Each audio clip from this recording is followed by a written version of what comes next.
Bien, damos gracias a Dios, a todos nuestros hermanos en la música y en el canto que nos ayudan y nos guían a alabar y adorar a nuestro Dios.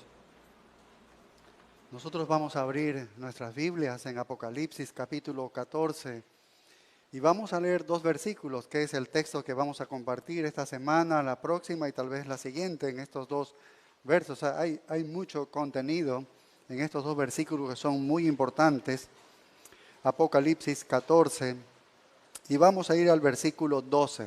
Vamos a leer los versos 12 y 13.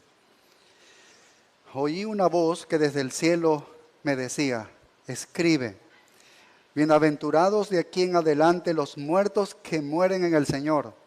Sí, dice el Espíritu, descansarán de sus trabajos porque sus obras con ellos siguen. Vaya, 2 versículos, hay tanto contenido allí. ¿Y cómo sobresale esta frase que dice, bienaventurados los muertos? Esto es lo mismo que decir, benditos sean los muertos. Esto es algo singular. Llama la atención esta frase porque suena como si fuese preferible la muerte. Es como que fuese preferible la muerte que la vida. Y claro, esto está en contra totalmente, de manera absoluta, con nuestra cultura. Nuestra cultura le parecería un eslogan, un lema aborrecible. Dirían, esto es un fanatismo que pierde a la gente, porque nuestra cultura a toda costa quiere evitar la muerte. Se escucha con mucho, ¿no? Soy yo entonces. Nuestra cultura abraza el lema, bienaventurados los vivos. Eso sí, porque todo lo que sea vida, nuestra cultura está allí. Si usted le presenta algo razonable, algo atractivo, entonces la cultura está apoyando eso. Pero en cambio nuestro texto es lo opuesto a lo que la gente suele creer. El texto dice, bienaventurados los muertos, benditos sean los muertos. Y esta palabra bienaventurados lo estudiamos bastante hace algunos años atrás, cuando estudiamos la porción de Mateo 5, ¿recuerdan? El Sermón del Monte y cómo comienza con las bienaventuranzas y repite tantas veces, 10 veces y más tal vez allí en esa porción, esos 13 versículos iniciales. Y la palabra griega es makarios, bienaventurado es makarios, que significa felicidad. Así lo estudiamos ahí, supremo gozo. Un gozo espiritual, cuando uno quiere decir, hay dicha en ti, en verdad, es que has alcanzado este Macarios. Eso es lo que significa Macarios o bienaventurados. Es la plenitud profunda, es la satisfacción, es el gozo interior que hay en la vida de una persona, ¿sí? Hay la satisfacción, algo que es sereno, hay algo que hay paz, algo que es intocable. Y muchas veces en las Escrituras encontramos esta palabra bienaventurado utilizadas para diversas cosas, diversas circunstancias en las que se encuentra alguien y se utiliza la palabra bienaventurado. Y brevemente quisiera revisar con ustedes, si vamos al Salmo 1.1, aquí se utiliza la palabra bienaventurado para algo específico. Mira, Salmo 1.1 dice, bienaventurado el varón que no anduvo en consejo de malos, ni estuvo en camino de pecadores, ni en silla de escarnecedores se ha sentado. Ahí está la palabra bienaventurado en una circunstancia específica de haber marcado el correcto camino, de haber transitado el correcto camino. Dice, benditos, sea bienaventurados. Si avanzamos al Salmo 2 y el versículo 12, que es un salmo mesiánico que se habla de Jesucristo allí, el Salmo 2.12, mira lo que dice, honrad al Hijo para que no se enoje y perezcáis en el camino, pues se inflama de pronto su ira, y termina diciendo, bienaventurados todos los que en Él confían. Qué bendición, ¿no? Cuando se confía en el Señor Jesucristo, dice la palabra benditos, bienaventurados. Avancemos al Salmo 32 y el versículo 1. Salmo 32 y el verso 1. Mira lo que dice. Bienaventurado aquel cuya transgresión ha sido perdonada y cubierto su pecado. Y el verso 2 dice, bienaventurado el hombre a quien Jehová no culpa de iniquidad y en cuyo espíritu no hay engaño. Este es un salmo conocido, el salmo de confesión de David, junto con el Salmo 50. Y ahí está, bendito, bendito aquel que se encuentra en esta circunstancia, que sus transgresiones han sido perdonadas. Observemos el Salmo 40 y el versículo 4. Salmo 40 y el verso 4, unos capítulos más adelante, dice: bienaventurado el hombre que puso en Jehová su confianza y no mira a los soberbios ni a los que se desvían tras la mentira. Otra vez. Y mira, un capítulo más, el Salmo 41.1. Salmo 41.1. Dice: bienaventurado el que piensa en el pobre, en el día malo lo librará Jehová. Nuevamente, en una circunstancia diferente, pero ahí está esta palabra, bienaventurado. Saltemos al Salmo 65. Salmo 65 y el versículo 4. Salmo 65, 4. Dice: bienaventurado el que tú escogieres y atrajeres a ti, para que habite en tus atrios. Seremos saciados del bien de tu casa, de tu santo templo. Benditos los escogidos. Y el Salmo 119 y el verso 1, que es el salmo donde exalta la palabra de Dios, el salmo más largo, el Salmo 119, el verso 1, dice: bienaventurados los perfectos de camino, los que andan en la ley de Jehová. Y el verso 2, bienaventurados los que guardan sus testimonios y con todo el corazón le buscan. Y Salomón también habla en el libro de los Proverbios 8:34, dice: bienaventurado el hombre que me escucha velando a mis puertas cada día.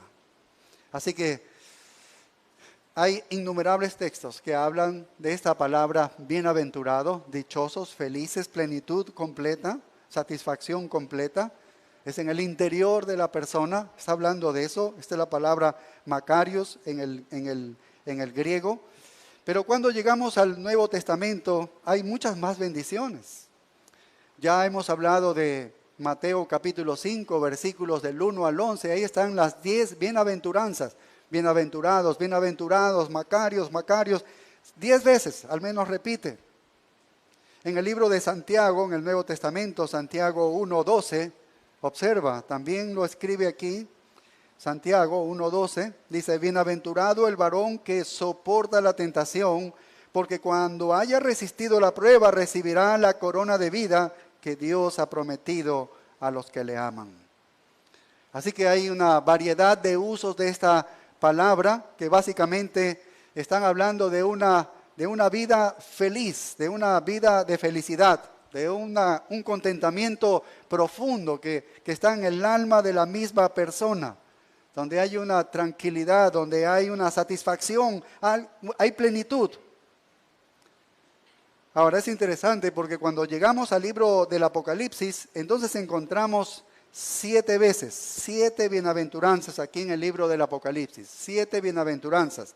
Y la primera ya la estudiamos en Apocalipsis 1:3. ¿Recuerdan Apocalipsis 1:3? Cómo comienza abriendo el libro como una introducción y comienza diciendo: bienaventurado el que lee y los que oyen las palabras de esta profecía y guardan las cosas en ella escritas, porque el tiempo está cerca. Ahí está, benditos aquellos quienes están estudiando el libro de Apocalipsis, la palabra de Dios en este libro específicamente. Y luego, una segunda bienaventuranza es nuestro texto. Aquí en Apocalipsis 14 y el verso 13, que dice: bienaventurados de aquí en adelante los muertos que mueren en el Señor. Dice: sí, dice el Espíritu, descansarán de sus trabajos, porque sus obras con ellos siguen. Y hay 5 textos más que están en los capítulos que hemos de estudiar posteriormente: Apocalipsis 16, Apocalipsis 19, el Apocalipsis 20 y el 22. 5 bienaventuranzas más en estos capítulos. Y lo que hacen en conjunto, todo esto es definir para nosotros que es una vida feliz. A eso se refiere, a una vida llena de gozo, a una satisfacción en el alma, en lo profundo del alma de la persona.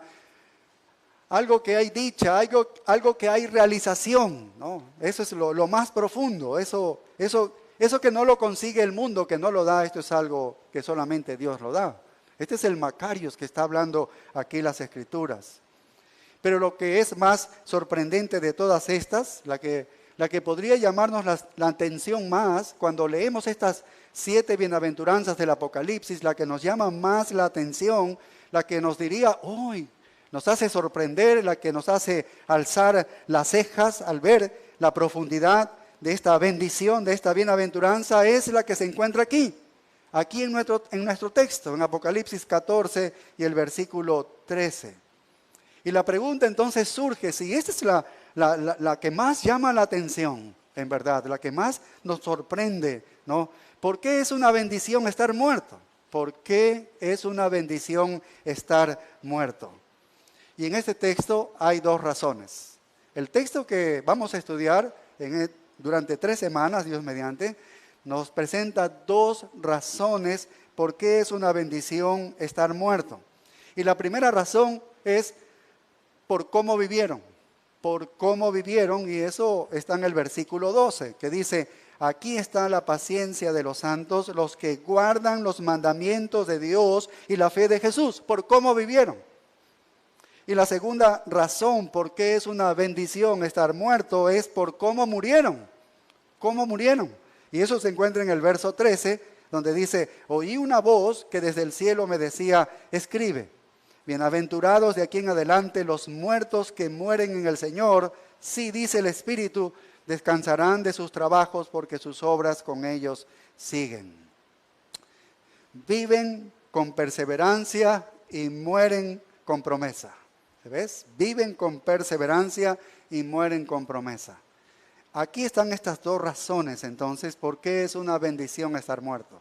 ¿Por qué esta bienaventuranza sostiene esto, dice esto? ¿Por qué es un lema para nosotros los creyentes esto? Por cómo vivieron ellos y por cómo murieron. Y entonces este texto responde de estas 2 maneras.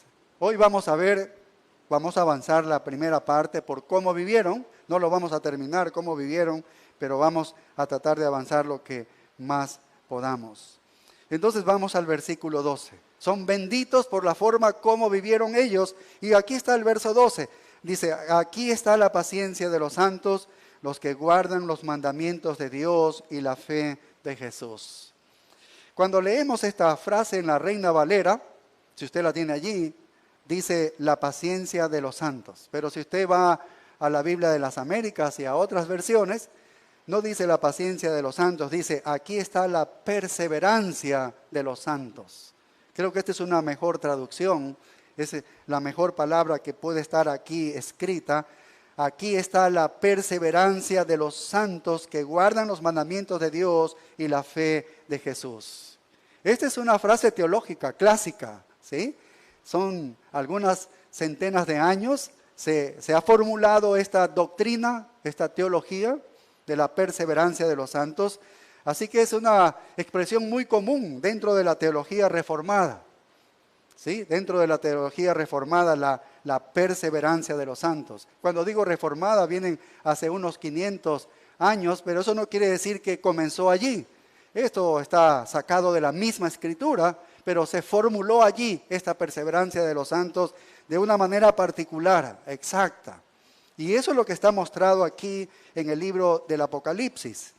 La perseverancia de los santos es la doctrina clásica que proporciona seguridad al creyente, que trae esperanza al creyente, que trae gozo a todo verdadero creyente en Jesucristo. Esta doctrina de la perseverancia.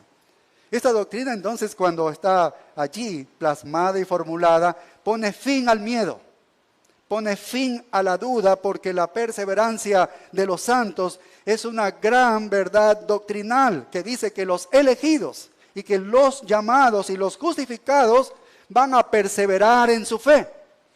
¿Entiendes? Y esto es de Dios, esto es garantía de Dios. Los que son elegidos por Dios, los que son llamados por Dios, los que han sido justificados por Dios en Cristo Jesús, nunca perderán su fe. Eso es lo que sostiene esta doctrina. Y van a perseverar en la fe hasta la muerte. Esto viene de Dios.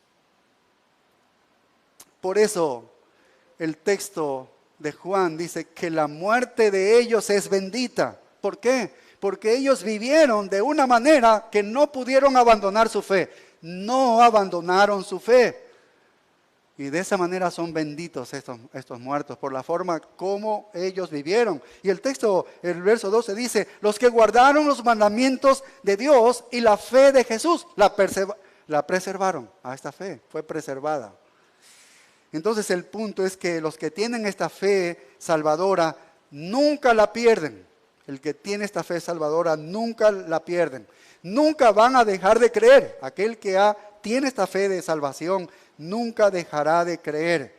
Su fe y su salvación perdurarán, sin importar los asaltos que tengan en la vida, sin importar las circunstancias adversas que esté viviendo cualquiera de estos creyentes que tenga esta fe, sin importar eso.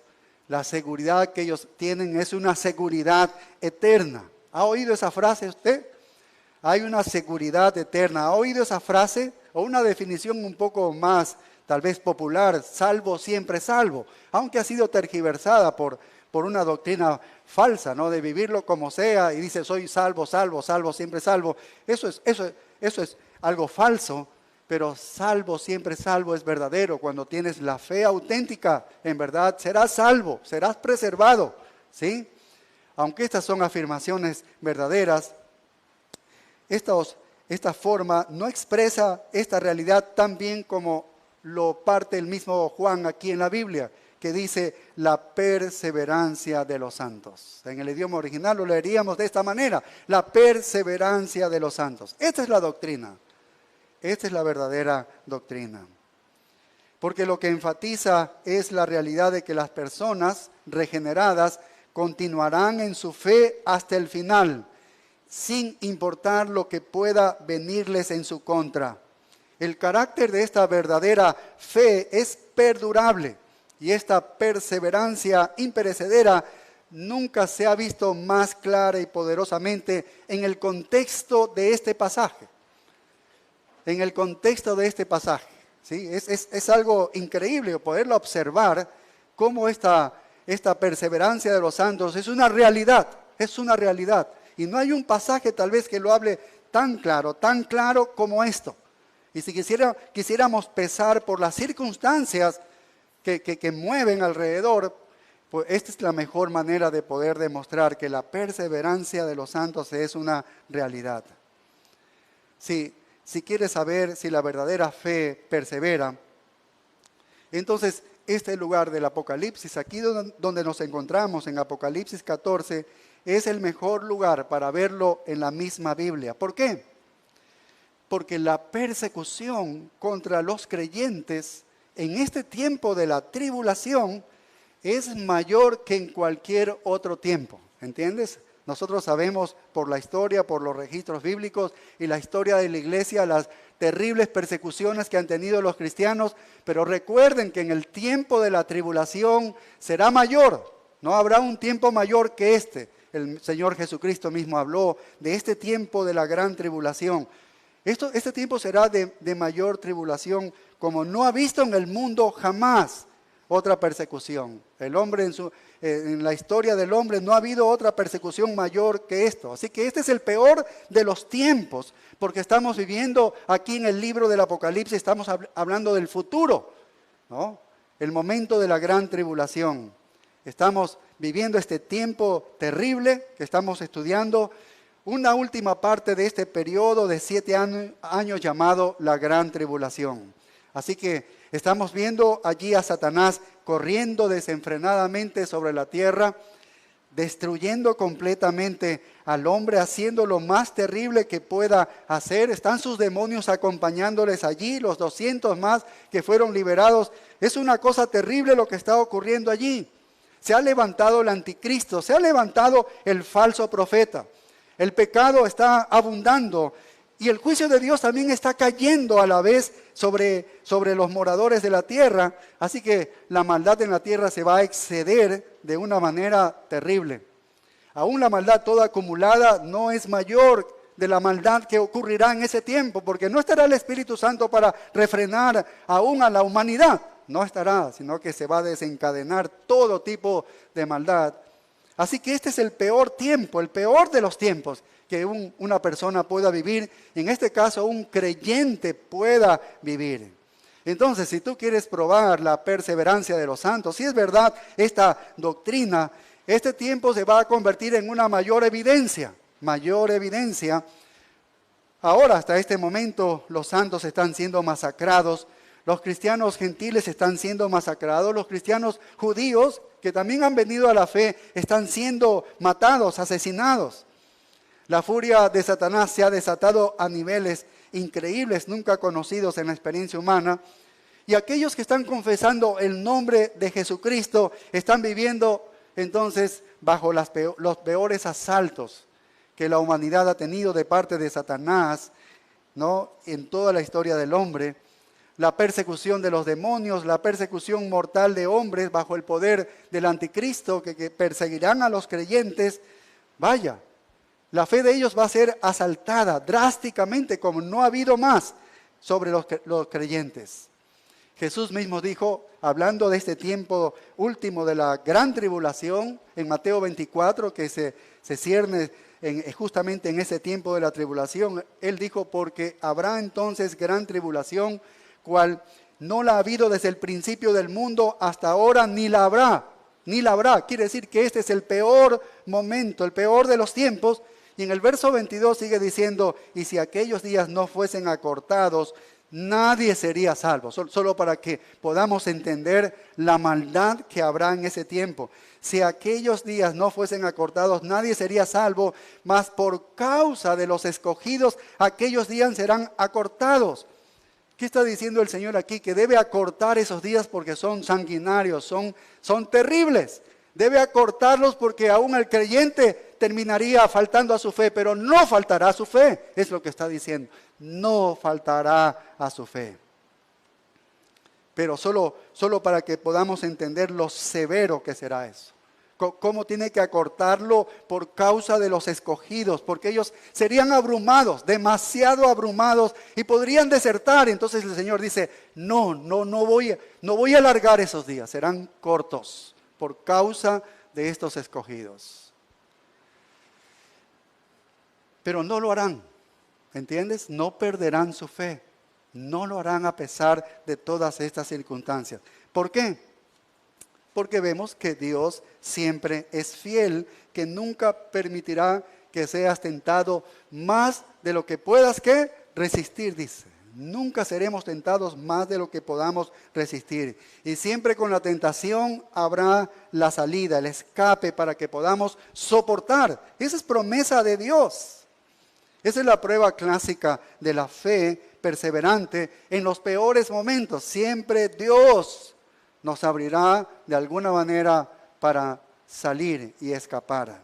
Así que tenemos este pequeño y hermoso respiro aquí en el versículo 12, Apocalipsis 14, 12, que nos presenta a los creyentes más probados de la historia, bajo los asaltos más poderosos de las huestes del infierno durante el tiempo terrible, más terrible que el humano pueda vivir. Y vemos que en ese último esfuerzo Satanás tratará de destruir la obra de Cristo. ¿Y saben qué es lo que pasará? Que no importa lo que les dé, no importa lo fuerte que sea, porque ellos van a perseverar. Ellos van a perseverar. Y esto es alentador para nosotros. Esto es alentador para nosotros. Pero esta es la naturaleza de esta fe salvadora, porque no puedes destruirla. No puedes matarla a esta fe. ¿Sí ves? Satanás no pudo matar a Job. ¿Recuerdan cuando Dios le dijo, aquí está mi siervo Job? Y él dice, quítale pues lo que le ha acercado. Y le quitó todo y no pudo matar esa fe. ¿Cómo contestó Job? Y luego mató a su familia, a sus hijos e hijas. Y no le pudo matar a su fe. Esa es la perseverancia de los santos. ¿Ves? Esa es la perseverancia de los santos. Mientras hay una prueba difícil, algunos dicen, estoy preocupado porque este hermano, o mi hijo, o mi hija, o mi familiar está pasando por una prueba terrible, tiene un cáncer y yo presumo que pueda perder la fe. No la va a perder, aún en la prueba más fuerte. si tiene la fe verdadera, va a ser preservado. ¿Entiendes? Eso es una evidencia de que va a permanecer. Eso es una evidencia de que va a permanecer su fe si en verdad tiene la fe salvadora. Ahora, solo para que entendamos un poco el contexto de esta fe que está hablando, esta perseverancia de los santos aquí en Apocalipsis 14:12, leamos desde el versículo 9, que ya lo estudiamos la última vez, nosotros la última semana.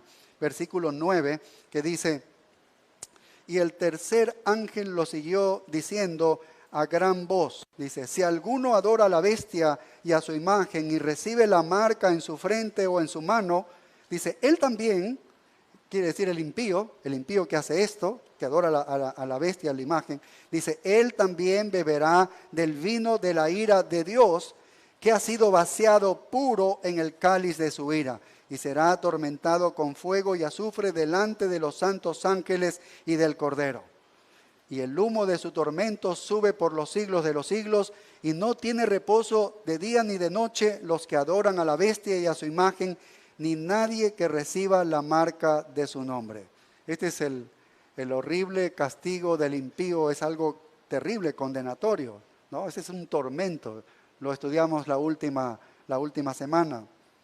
Ahora, vayamos un poco abajo, vamos al verso 19, porque habla un poco más de esto. Dice el verso 19, y el ángel arrojó su hoz en la tierra y vendimió la viña de la tierra y echó las uvas en el gran lagar de la ira de Dios, y fue pisado el lagar fuera de la ciudad, y del lagar salió sangre hasta los frenos de los caballos por 1600 estadios. Vaya, qué terrible. Esto es la ira de Dios, ¿sí? Mientras Dios viene en gran juicio y destruye a los impíos y destruye a los malvados de la tierra, el mundo entero va a tomar la marca de la bestia. Se va a dejar sellar por la marca de la bestia. Y se van a identificar con este falso gobernante, con este falso Cristo, que es el anticristo. Pero los salvados, los que son salvados, en medio de todo este desastre, permanecerán fieles y leales a Cristo, incluso un martirio aterrador, incluso en un martirio aterrador, porque muchos de ellos van a entrar a este martirio. Y aquí se prueba, entonces, cómo estos santos perseveran, cómo estos santos perseveran. Aquellos que verdaderamente pertenecen a Cristo permanecerán leales. ¿Sí ves? Estas son promesas de Dios. No van a caer en las mentiras del anticristo, no van a caer en las mentiras del falso profeta, en los engaños de estas fuerzas de Satanás, no. Y serán los muertos entonces benditos por cómo vivieron, por la forma como vivieron, que es lo que estamos estudiando en esta primera razón. ¿Por qué son benditos los muertos? Por la forma como ellos vivieron.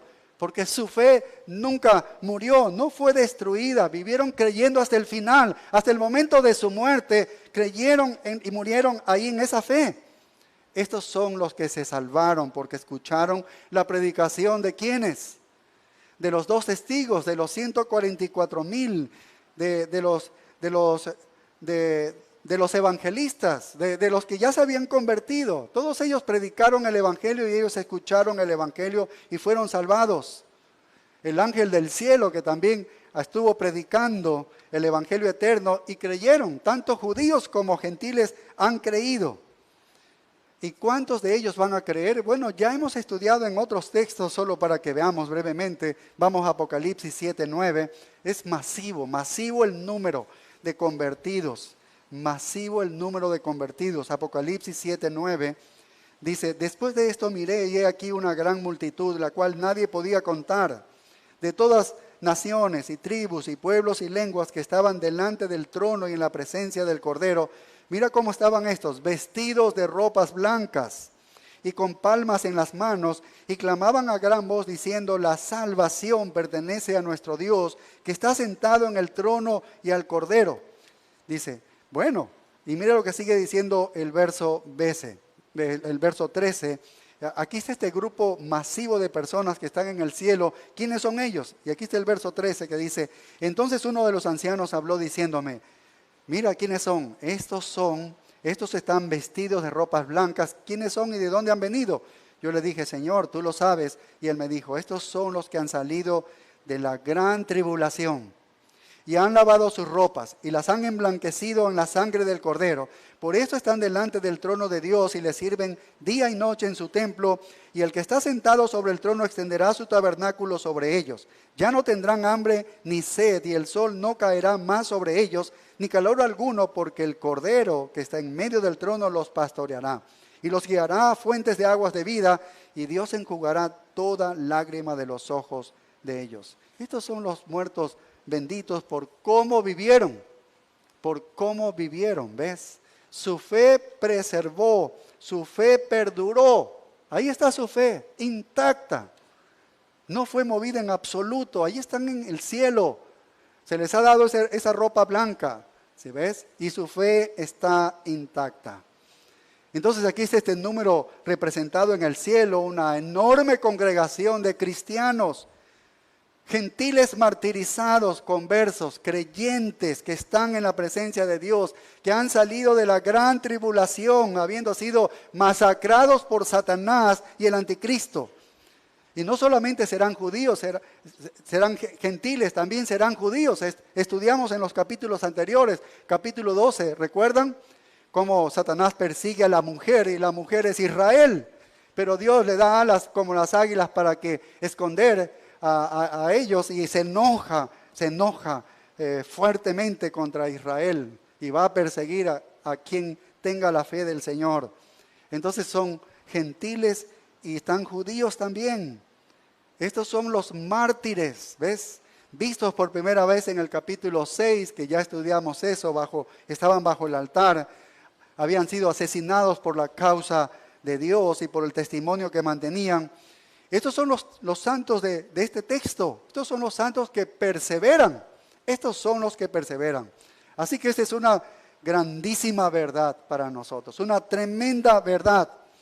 Que si alguna vez tú tienes la fe verdadera, la fe salvadora, siempre la tendrás.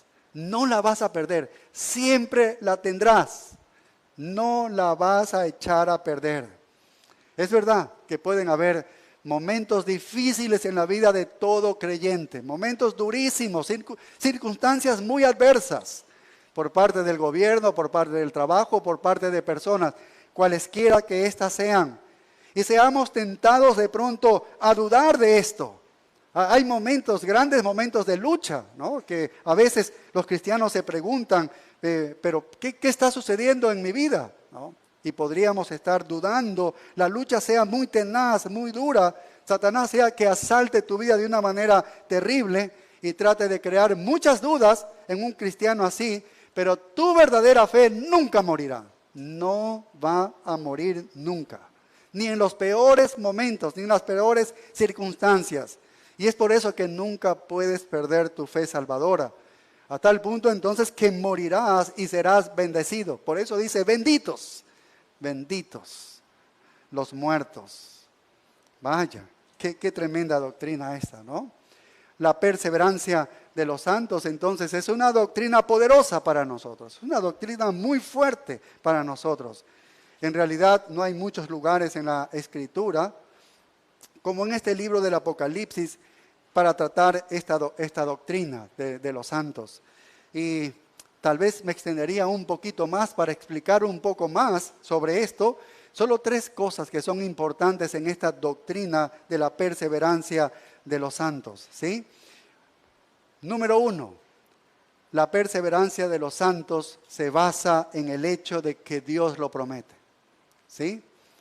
No es algo en que es una cosa que tú tienes que sustentarla con tus propias fuerzas o con tus propios recursos, como si lo tuviésemos. No es algo así. Es una promesa que viene de Dios. Es una promesa que viene de Él.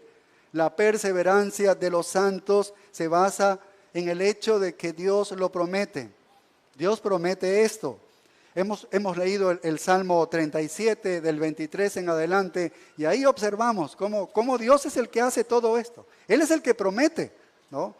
Quisiera que vayamos al libro del profeta Isaías para ver unos cuantos textos sobre esto. Isaías, el capítulo 43. Y vamos a leer aquí los 7 primeros versículos. Isaías 43, desde el 1 hasta el 7. Y verás que no tiene nada que ver esto contigo, con nosotros, ¿sí? No es algo que nosotros podamos hacer esto viene de Dios, es una promesa de Dios. Dice, ahora así dice Jehová, creador tuyo, oh Jacob, y formador tuyo, oh Israel, no temas porque yo te redimí, te puse nombre, mío eres tú. Cuando pases por las aguas, yo estaré contigo. Y si por los ríos, no te anegarán. Cuando pases por el fuego, no te quemarás, ni la llama arderá en ti, porque yo Jehová, Dios tuyo, el Santo de Israel, soy tu Salvador. A Egipto he dado por tu rescate, a Etiopía y a Seba por ti. Porque a mis ojos fuiste de gran estima, fuiste honorable, y yo te amé. Daré pues hombres por ti y naciones por tu vida. No temas, porque yo estoy contigo. Del oriente traeré tu generación, y del occidente te recogeré. Diré al norte, da acá, y al sur, no te detengas. Trae de lejos mis hijos y mis hijas de los confines de la tierra. Todos los llamados de mi nombre, para gloria mía, los he creado, los formé y los hice. Vaya, qué tremendas palabras, ¿no? Lo hace para Israel, lo mismo para nosotros que somos el pueblo de Dios. Son palabras directas para nosotros, para todo el pueblo de Dios, para aquellos que tienen esta fe auténtica, verdadera. Isaías en el capítulo 45 y el versículo 17 dice así, Israel será salvo en Jehová con salvación eterna. No os avergonzaréis ni os afrentaréis por todos los siglos. Qué promesa tan increíble para los creyentes, ¿no? Mira Isaías 49 y el verso 14. Isaías 49 y el verso 14.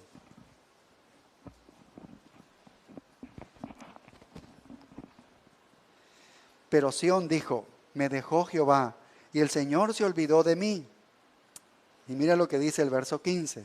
¿Se olvidará la mujer de lo que dio a luz para dejar de compadecerse del hijo de su vientre? Vaya, tal vez la madre se olvide en alguna ocasión del hijo. Normalmente, por naturaleza, la madre nunca se olvida del hijo que ha dado a luz o de la hija que ha dado a luz. Pero puede ocurrir que suceda algo así en contra de la naturaleza. Pero mira la promesa de Dios. Aunque olvide ella, yo nunca me olvidaré de ti. He aquí que en las palmas de las manos te tengo esculpida. Delante de mí están siempre tus muros. Dios nunca olvida a los suyos. Siempre será fiel Dios. Siempre será fiel. Isaías 51:6, mira lo que dice Isaías 51:6. Dice, alzad a los cielos vuestros ojos y mirad abajo a la tierra, porque los cielos serán deshechos como humo y la tierra se envejecerá como ropa de vestir y de la misma manera perecerán sus moradores. Pero mi salvación será para siempre, mi justicia no perecerá. Esta es la promesa de Dios. Establece la perseverancia de los santos. La promesa de Dios lo establece. Segundo, el propósito de Dios lo asegura a esta promesa. No solamente tiene estos propósitos de Dios, no, este propósito es asegurado por Él. Vamos a Juan 6:37. Ya hemos hablado en otras ocasiones de este texto, pero lo vamos a leer por lo menos. Juan 6:37. Está hablando el Señor Jesucristo. Él está diciendo estas palabras. Y Él dice así, Juan 6:37. Dice, todo lo que el Padre me da, ¿sí? Es decir, que Dios es el que otorga todo, Él es el que ordena todo, ¿sí? Todo el que el Padre me da, está hablando de gente que viene a los pies de Cristo. Todo el que el Padre me da, dice, vendrá a mí. ¿Por qué vienen a Él? Porque Dios lo ha ordenado. Dios es el que ordena todo. ¿Quién debe ser salvo? ¿Quién debe ir a los pies de Jesús? Dice, todo lo que el Padre me da, vendrá a mí. Dice, y al que a mí viene, no le echo fuera. ¿Por qué no le echa fuera? ¿No? Cuando tú ya te acercas al Señor Jesucristo, ¿por qué no te echa fuera? Dice, ¿por qué no? Mira por qué, el verso 38 dice, Porque he descendido del cielo, dice Jesucristo, no para hacer mi voluntad, sino la voluntad del que me envió. Y esta es la voluntad del Padre, el que me envió, que todo lo que me diere no pierda yo nada, sino que lo resucite en el día postrero. ¿Qué más seguridad de la perseverancia de los santos? ¿Sí ves? No solo está la promesa de Dios de que sostendrá a los suyos, sino que el plan, el propósito de Dios de llamar a una humanidad redimida, elegida antes de que el mundo comenzara, ahí está. Y Jesús está diciendo, yo haré que eso ocurra, yo haré que eso ocurra. Y mira el verso 44, sigue diciendo Jesús, ninguno puede venir a mí. Sí, no es cuestión de que yo quiero ser salvo y voy a Jesús y punto. Yo otorgo, yo mismo busco la salvación. No es eso. Mira, ninguno puede venir a mí si el Padre que me envió no le trajere. ¿Sí ves? Todo viene de Dios. Y yo lo resucitaré en el día postrero. Y mira verso 51, yo soy el pan vivo que descendió del cielo. Si alguno comiere este pan, vivirá para siempre. Y el pan que yo daré es mi carne, la cual yo daré por la vida del mundo. Cristo murió en la cruz, su cuerpo, su carne, derramó para sufrir la maldad de nosotros y él morir en vez de nosotros. Ahí está el que come entonces su cuerpo. ¿Cuánto tiempo vive? Para siempre, dice, para siempre. Romanos 8:28. Romanos 8:28, si vamos allá, porque aquí está el círculo de la salvación. No hay manera como perder de esta promesa de la perseverancia de los santos.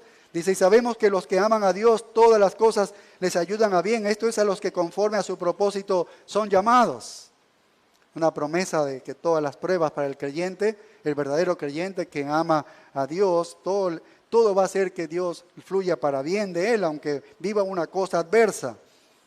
Ahora, aquí nos habla de que Dios tiene propósito de elegir, tiene un propósito al salvar para llevar a los suyos a la gloria y hará que todo lo que suceda en la vida trabaje para ese buen propósito, ¿no? Todo lo va a acomodar para que trabaje para ese propósito. Y mire el verso 29, porque a los que antes conoció, dice, también los predestinó.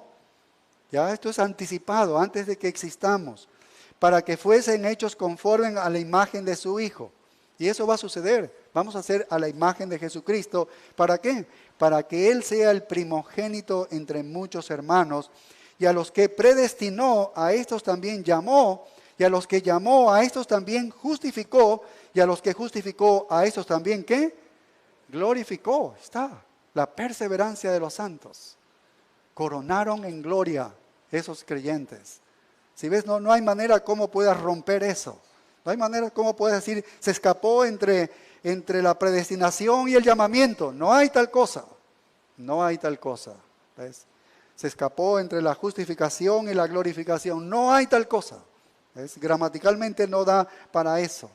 Dios está a favor de nosotros. ¿Quién puede estar en contra de nosotros? Nada nos va a separar del amor de Cristo. Por eso termina diciendo así el apóstol Pablo, ese capítulo 8, con esas palabras, nada nos puede separar del amor de Cristo. La preservación de los santos está garantizada por Dios. El propósito de Dios lo asegura. Este es el propósito de Dios. El Cristo será el primogénito de entre todos los hermanos, de entre todos nosotros. ¿Ves? Seremos a imagen de Él. Y mira Romanos 11:29. Dice, porque irrevocables son los dones y el llamamiento de Dios. Dios no retrocede, Dios no cambia, Dios no se arrepiente. Si Él ha otorgado esto, entonces Él no va a cambiar. Debemos estar seguros de que Él va a cumplir. Esto es así. Él no cambia de opinión como nosotros. Pablo dijo a los corintios que el Señor los va a confirmar hasta el fin. ¿No? Hasta el fin, irreprochables en el día de nuestro Señor Jesucristo. ¿No? Gozaremos de una comunión con su Hijo, ¿no? El Dios que nos ha llamado nos va a sostener allí, ¿no? Ese es su propósito. Dios lo ha prometido y la promesa de Dios establece perseverancia. El propósito de Dios lo asegura entonces. Y 3, finalmente veamos que el poder de Dios lo garantiza. Él tiene poder para hacer esto. ¿Ves? Él tiene poder para hacer esto. Podríamos ir a muchísimos pasajes, pero veamos tan solo unos cuantos. Juan 10:27, lo hemos leído en otras ocasiones. Juan 10:27, el poder de Dios lo garantiza. Así que podemos estar seguros que Él cumple eso. Él va a dar perseverancia a los santos. Dice, mis ovejas oyen mi voz y yo las conozco y me siguen. Y yo les doy vida eterna y no perecerán jamás, ni nadie las arrebatará de mi mano. Eso dice Jesucristo, que nadie las va a arrebatar de mi mano porque son mis ovejas. ¿Por qué es que nadie le puede arrebatar de la mano de Jesucristo? ¿Por qué? ¿Por qué no nos puede arrebatar Satanás de las manos de Jesucristo a uno de los suyos, a uno de nosotros? ¿Por qué? Porque Él sigue diciendo, mi Padre que me las dio. Dice, es mayor que todos y nadie las puede arrebatar de la mano de mi Padre. Punto final. ¿Sí ves?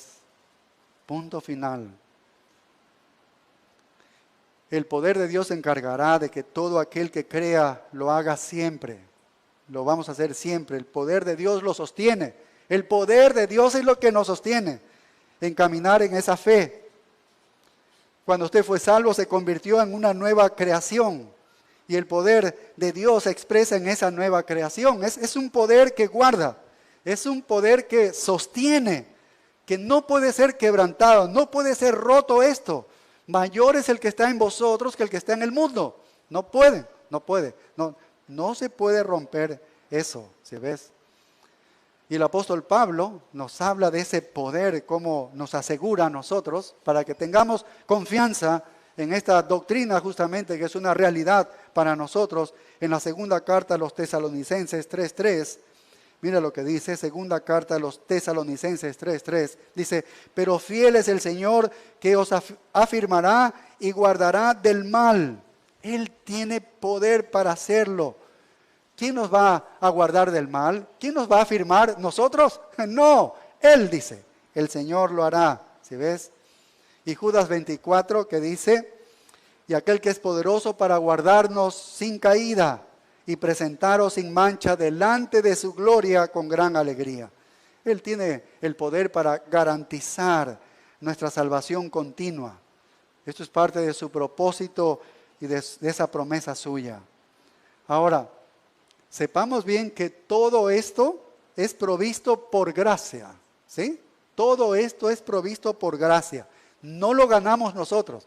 Todo es provisto por gracia, ¿sí? Así que no lo ganamos. No podemos mantenerlo. Aún esta salvación que nos ha dado por gracia, y si Dios hubiese dicho, ya te di la salvación, ahora tú manténla. No podemos porque no hay poder en nosotros para detener el pecado. ¿Sí ves? No hay poder para vencer a Satanás, ¿no? Seríamos como cualquier otro pecador, cualquier otro impío. Sin Cristo somos lo mismo, ¿ves? No somos mejores, seríamos lo mismo. Es el poder de Dios, es la gracia de Dios. Todo es por gracia en verdad. Y mira, primera carta a los Tesalonicenses 5:23. Primera carta a los Tesalonicenses 5:23 dice, y el mismo Dios de paz os santifique por completo, dice. Y todo vuestro ser, espíritu, alma y cuerpo sea guardado irreprensible para la venida de nuestro Señor Jesucristo. Y tú te preguntas, pero ¿cómo puede suceder eso? ¿Cómo es que voy a ser guardado? Dice, mi espíritu, alma y cuerpo de una manera irreprensible. ¿Cómo es que va a suceder eso en mí? Y mira el verso 24, cómo termina diciendo. Porque el cristiano es poderoso y fiel. No dice eso. Dice, fiel es el que os llama, el cual también lo hará. Es Él. ¿Sí ves? Es Él. Él te guardará. No hay tal cosa como tener una fe salvadora y perderla. No hay tal cosa, ¿no? Eso viola la promesa de Dios, viola este propósito de Dios, viola el poder de Dios y viola la gracia de Dios, porque es por gracia nada más que ocurre todo esto en nosotros. Ahora, hemos visto esto del lado de Dios, pero hay una realidad, hay también un lado humano. Hay el lado humano y quisiera ponerlo brevemente y con eso finalizamos. Hay el lado humano y por eso se llama la perseverancia de ¿quiénes? De los santos. Porque de alguna manera Hay un trabajo que tú tienes que hacer. Hay un trabajo que nosotros hacemos. Y a lo largo de las Escrituras, los creyentes son exhortados. Oye, soporta, persevera. No, hay textos en la Biblia que nos hablan directamente a nosotros. Oye, debes perseverar en el camino cristiano. Sigue. De hecho, aquí nosotros nos animamos así. Sigue en la fe, hermano. Y está bien, porque hay textos que hablan directamente a nosotros como una exhortación a que perseveremos, a que sigamos el camino de la fe. Así que este es el lado humano. Hemos visto el lado divino, que de allí viene todo, pero hay un lado humano. Hay una intervención también en nosotros. Mira Mateo 10:22. Mateo 10:22 dice, y seréis aborrecidos de todos por causa de mi nombre. Y mira, esta es una exhortación a perseverar. Dice, mas el que persevere hasta el fin, este será salvo. ¿Sí ves? Una exhortación para nosotros los creyentes. Oye, tienes que soportar, tienes que soportar. Jesús está hablando de su segunda venida y dijo en Mateo 24:13, dice, mas el que persevere hasta el fin, este será salvo en el tiempo de la gran tribulación. Mas el que persevere hasta el fin, este será salvo. Así que hay una exhortación a nosotros en el lado humano. Hay una exhortación que se nos da que tenemos que perseverar. Así que hay mucha exhortación en todo el Nuevo Testamento para nosotros. Mira otro, Colosenses 1:21. Colosenses 1:21. Mira este texto, muy claro para nosotros. Dice, Colosenses 1:21. Y a vosotros también, que erais en otro tiempo extraños y enemigos en vuestra mente, haciendo malas obras, ahora os ha reconciliado en su cuerpo de carne por medio de la muerte, para presentaros santos y sin mancha e irreprensibles delante de Él. Está hablando de la salvación, es decir que Él los salvó. Ahora, mire el verso 23. Si en verdad permanecéis fundados y firmes en la fe. Ahí está el deber para nosotros. Pues si es que tú tienes la fe y perseveras en este camino, quiere decir que has tenido la fe. Quiere decir que el que tiene la fe persevera. El que tiene la fe verdadera la va a perseverar, ¿sí? Entonces, estas son maravillosas promesas y en cierta manera misteriosas paradojas, aparentes nada más, aparentes en la Escritura, donde somos guardados por el poder de Dios y sin embargo al mismo tiempo somos exhortados una y otra vez a que nosotros debemos perseverar, perdurar. ¿Sí ves? De los dos ángulos. Así lo presenta siempre la Escritura. Pero nosotros tenemos una parte y esa es la que estamos viendo en este momento. En Hebreos 3:14. Mira lo que dice Hebreos 3:14. Dice, hemos llegado a ser partícipes de Cristo. ¿Sí qué? Si mantenemos firme el principio de nuestra seguridad hasta el final. Ahora lo pone en ti el peso. Ahora pone en ti la exhortación, el deber. Y nosotros sabemos que todo depende de Dios. Es Él. Sí, su poder, su propósito y todo. ¿No? La promesa, todo lo ha dado para nosotros, ¿sí? Pero lo pone hacia ti también. ¿Sí ves?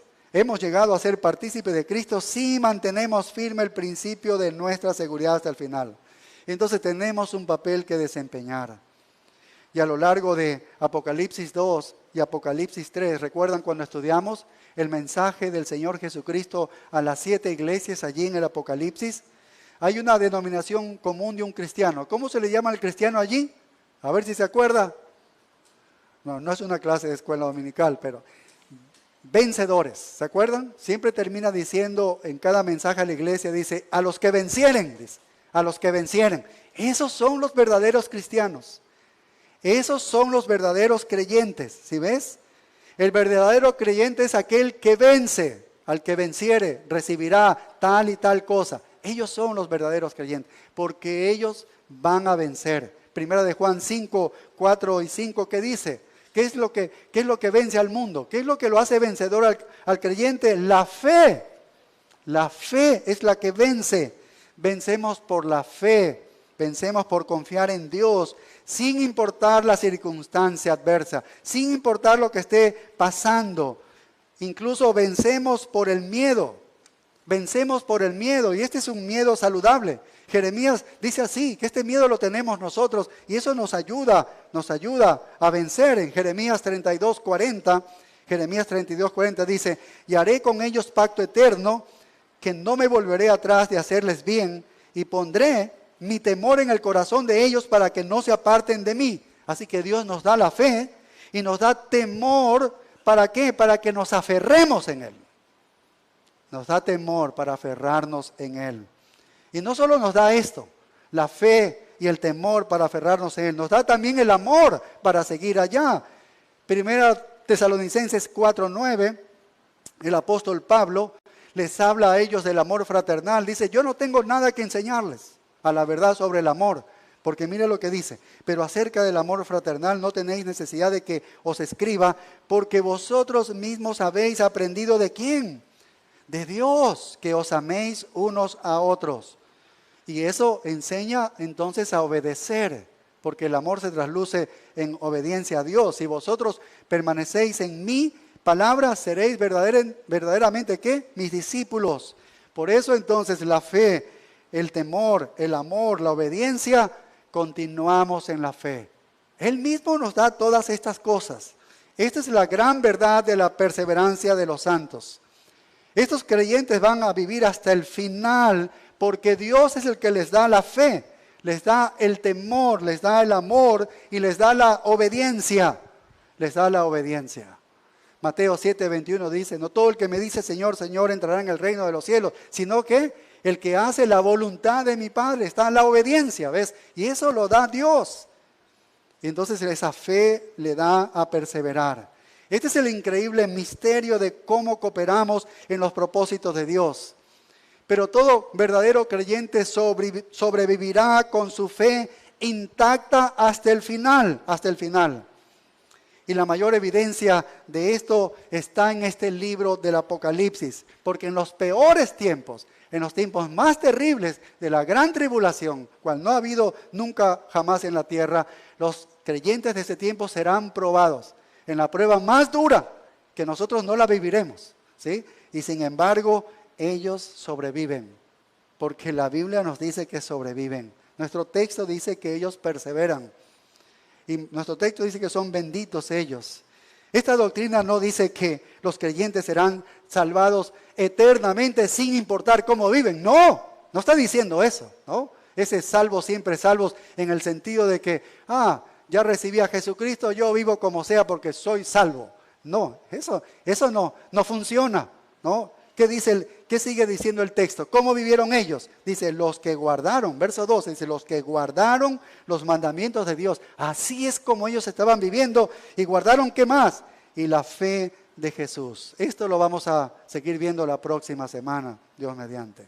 Oremos. Padre, gracias, Señor, por tu gran misericordia, por esta promesa que nos has dado, tu propósito, Señor, tu gracia abundante de darnos esta fe, Señor, que no se destruye. Absolutamente no se destruye en nada ni se mueve. Se afirma más, Señor, aún en las pruebas, en las cosas más difíciles, Señor.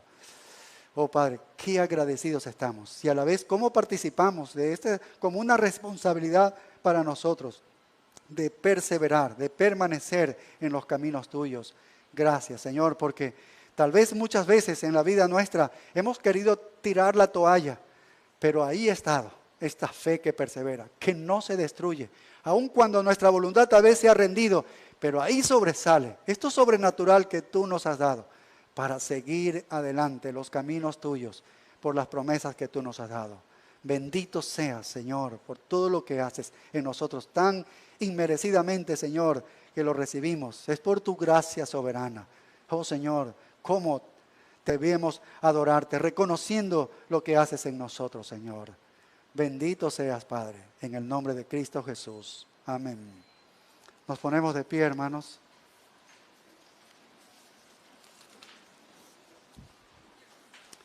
Gracias, Señor, por este tiempo hermoso que hemos pasado, haciendo tantas cosas, Señor, alabándote, orando, escuchando tu verdad, tu Espíritu Santo moviéndose en nuestras vidas y corazones, Señor.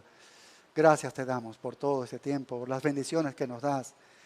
Haz que podamos compartir en este tiempo, Señor, haya comunión en los hermanos y llévanos a nuestros hogares con tu bendición, en el nombre de Cristo Jesús. Amén. Nos vemos a las 5 de la tarde, hermanos.